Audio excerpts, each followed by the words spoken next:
বাংলাদেশে ঈদকে সোমবার, যা জানাচ্ছে বিদেশের সংবাদ মাধ্যমগুলো। ঈদের দিনও থাকবে গরম, নেই বৃষ্টির সম্ভাবনা, দেশের 7 বিভাগে তাপপ্রবাহে হাঁসফাঁস। নির্বাচন নিয়ে ধোঁয়াশা তৈরি করছে অন্তর্বর্তী সরকার, বললেন রিজভী। জানাবো প্রধানমন্ত্রীর ক্ষমতা কমানোর পক্ষে নয় বিএনপি। এবং সর্বশেষ জানাবো সিরাজগঞ্জের মহাসড়কে গাড়ির চাপ, নেই ভোগান্তি। শুনছিলেন সংবাদ শিরোনাম, এবারে বিস্তারিত। বাংলাদেশে ঈদকে সোমবার, যা জানাচ্ছে বিদেশি সংবাদ মাধ্যমগুলো।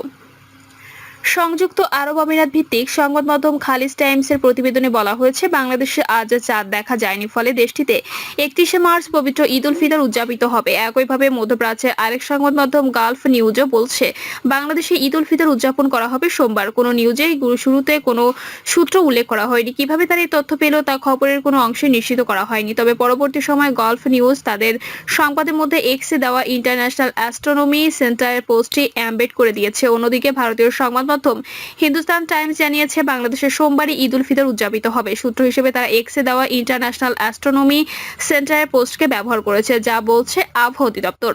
মধ্যপ্রাচ্যের সূত্রবিহীন ওই দুই নিউজের বিষয়ে মন্তব্য জানান যোগ করে বাংলাদেশের আবহাওয়া অধিদপ্তরের সঙ্গে প্রসঙ্গ অধিদপ্তরের একজন কর্মকর্তা নাম প্রকাশ না করার শর্তে বলেন, এর আগে আমরা এ নিয়ে মন্তব্য করে বিপাকে পড়েছি। এই কারণে এবার কোনো মন্তব্য করতে পারছি না। চাঁদ দেখার বিষয়ে জাতীয় চাঁদ দেখা কমিটি কথা বলবে। ঈদের দিনও থাকবে গরম, নেই বৃষ্টির সম্ভাবনা, দেশের 7 বিভাগে তাপপ্রবাহ হাঁসফাঁস। যদি এবার 29টি রোজা হয়, তবে পবিত্র ঈদ উল ফিতর উদযাপিত হবে সোমবার, আর রোজা যদি 30টি হয়, তবে ঈদ হবে মঙ্গলবার। এখন প্রশ্ন হলো, ঈদের দিন আবহাওয়া কেমন থাকবে? আবহাওয়া অধিদপ্তর বলছে, এবারে ঈদ উল ফিতর কাটবে তাপপ্রবাহের মধ্য দিয়ে। বৃষ্টিপাতের তেমন কোনো সম্ভাবনা নেই, তবে গরমের তেজ কিছুটা কম থাকতে পারে। চলতি মাসে এক দফা তাপপ্রবাহ হয়ে গেছে রাজধানী সহ দেশের বিভিন্ন স্থানে। এরপর দেশের বিভিন্ন স্থানে আকাশ মেঘলা হয়ে পড়ে। রাজধানী ঢাকায় কিছুটা বৃষ্টি হয়। বেশি বৃষ্টি হয় উত্তর পূর্বে সিলেট এবং এর কাছাকাছি এলাকাগুলো। এরপর থেকে তাপমাত্রা খানিকটা কমতে শুরু করে, তবে গত সোমবার থেকে তাপমাত্রা আবার বাড়তে শুরু করেছে। বুধবার দেশের অন্তত 7 জেলায় মৃদু তাপপ্রবাহ বয়ে গেছে, আর বৃহস্পতিবার 13 জেলায় ও শুক্রবার 15 জেলায় তাপপ্রবাহ ছিল। শনিবারও দেশের বিভিন্ন অঞ্চলের ওপর দিয়ে তাপপ্রবাহ বয়ে গেছে। কিছু কিছু জায়গায় তা তীব্র তাপপ্রবাহের রূপ নিয়েছে। দেশের 40 জেলার উপর দিয়ে তাপপ্রবাহ বয়ে গেছে এবং তা অব্যাহত থাকতে পারে বলে আবহাওয়া দিয়েছে আবহাওয়া অধিদপ্তর। সংস্থাটি বলছে, 40 জেলার মধ্যে 2 জেলায় তীব্র তাপপ্রবাহ বয়ে যাচ্ছে, বাকি 39 জেলায় মৃদু থেকে মাঝারি ধরনের তাপপ্রবাহ বয়ে গেছে। 2 দিন ধরে সর্বোচ্চ তাপমাত্রা বয়ে যাচ্ছে যশোরে। শনিবার 39.4 ডিগ্রি সেলসিয়াস রেকর্ড করেছে যশোর বীরশ্রেষ্ঠ মতিউর রহমান বিমান ঘাঁটি নিয়ন্ত্রণাধীন আবহাওয়া অফিস। শুক্রবারও দেশের সর্বোচ্চ তাপমাত্রা ছিল যশোরে 41 ডিগ্রি সেলসিয়াস। গত 2 দিন ধরে তাপপ্রবাহে চরম ভোগান্তিতে রয়েছে সব শ্রেণী পেশার মানুষ। বিশেষ করে এদিন ঈদের কেনাকাটা করতে আসা মানুষের গরমে নাভিশ্বাস উঠে যায়। নির্বাচন নিয়ে ধোঁয়াশা তৈরি করছে অন্তর্বর্তী সরকার, বললেন রিজভী।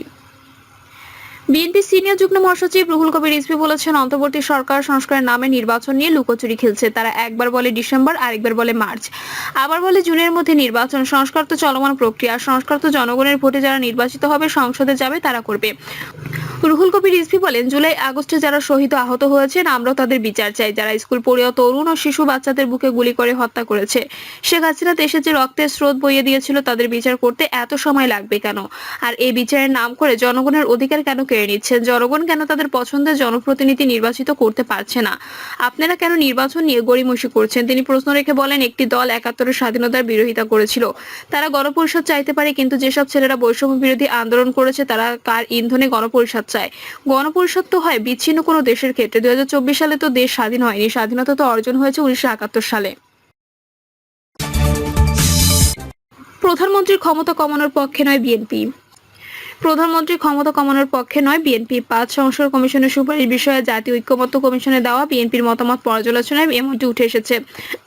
সংবিধান সংস্কার কমিশন প্রস্তাব করেছিল, নিম্নকক্ষের সংখ্যাগরিষ্ঠ সদস্য সমর্থনে নির্বাচিত প্রধানমন্ত্রীর নেতৃত্বে মন্ত্রিসভার নির্বাহী ক্ষমতা প্রয়োগ করবে।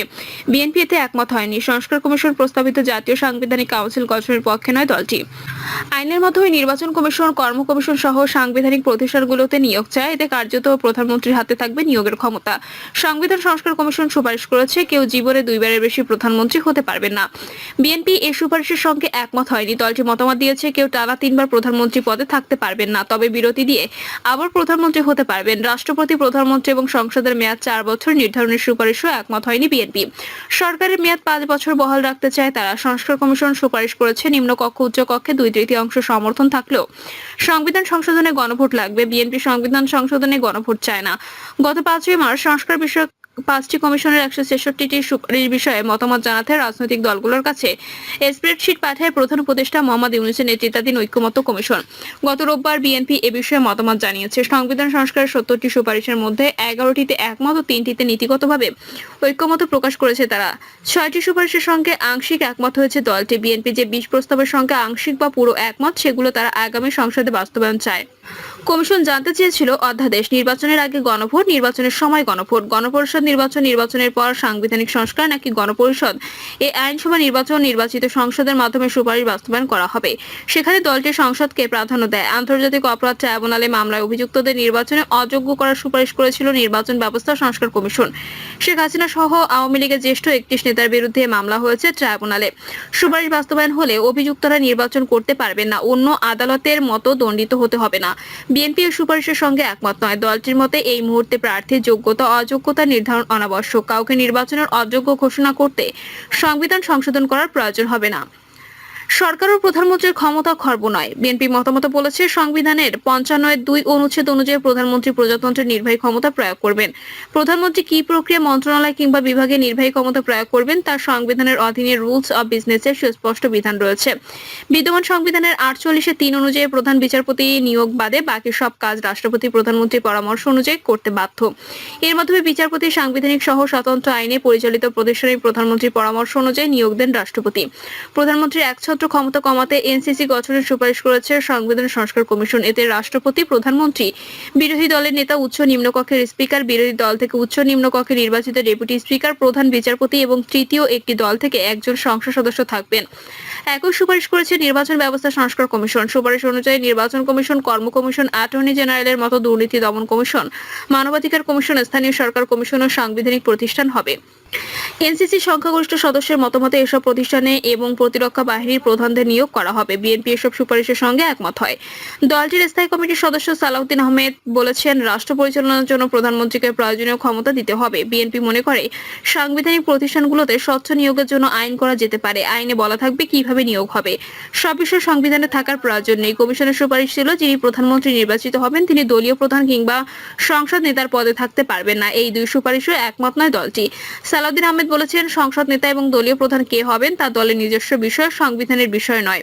রাষ্ট্রপতির ক্ষমতার ভারসাম্যে আইন চাই বিএনপি। কমিশন সুপারিশে বলেছেন, শুধু সংসদ নয়, ইলেকটোরাল কলেজে নির্বাচিত হবেন রাষ্ট্রপতি। প্রস্তাবিত 64 জেলা সমন্বয় কাউন্সিল এবং 12 সিটি কর্পোরেশন সমন্বয় কাউন্সিল এর একটি করে ভোট থাকবে রাষ্ট্রপতি নির্বাচনে।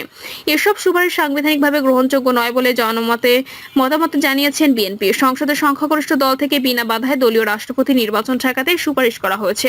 সালাউদ্দিন আহমেদ বলেছেন, ইলেকটোরাল কলেজ চালুর মতো সময় এখনো হয়নি। 2023 সালে রাষ্ট্র সংস্কারে ঘোষিত বিএনপির 31 দফায় রাষ্ট্রপতি এবং প্রধানমন্ত্রীর ক্ষমতার ভারসাম্যের কথা বলা হয়েছে। সালাউদ্দিন আহমেদ বলেছেন, রাষ্ট্রপতিকে কি কি ক্ষমতা দেওয়া হবে তা নির্ধারণ করে সংবিধানের 48(3) অনুচ্ছেদের পর একটি উপ অনুচ্ছেদ যোগ করা যেতে পারে। যেসব ক্ষমতা দেওয়া হবে তা রাষ্ট্রপতি প্রধানমন্ত্রীর পরামর্শ ছাড়াই করতে পারবেন। এনসিসি চায় না। এনসিসি গঠনে নারাজি জানিয়ে বিএনপি বলেছে, সংসদে গণতন্ত্রের ইতিহাসে এরূপ কাউন্সিলের কার্যকারিতা যথেষ্ট প্রমাণিত নয়। বিদ্যমান সাংবিধানিক ব্যবস্থায় যে কোনো অপ্রমাণিত পদ্ধতির পরীক্ষা হিতে বিপরীত হতে পারে। বিএনপি কয়েকজন জ্যেষ্ঠ নেতা বলেন, অনির্বাচিত প্রতিনিধিদের দ্বারা গঠিত এনসিসি রাষ্ট্রের গুরুত্বপূর্ণ সিদ্ধান্ত, এমনকি দেশের জরুরি অবস্থা ঘোষণার ক্ষমতা দেওয়ার প্রস্তাব করেছে। সাংবিধানিক নিয়োগের ক্ষমতা দেওয়ার কথা বলা হয়েছে। এতে রাষ্ট্রের ক্ষমতার ভারসাম্য থাকবে না। জাতীয় সাংবিধানিক কমিশনের সিদ্ধান্ত ক্রমে রাষ্ট্রপতি জরুরি অবস্থা ঘোষণা করতে পারবেন। এই সুপারিশে একমত নয় বিএনপি। দলটি মতামতে বলেছে, জরুরি অবস্থা জারির ক্ষমতা সরকার ও সংসদের বাইরে থাকা সঙ্গত নয়।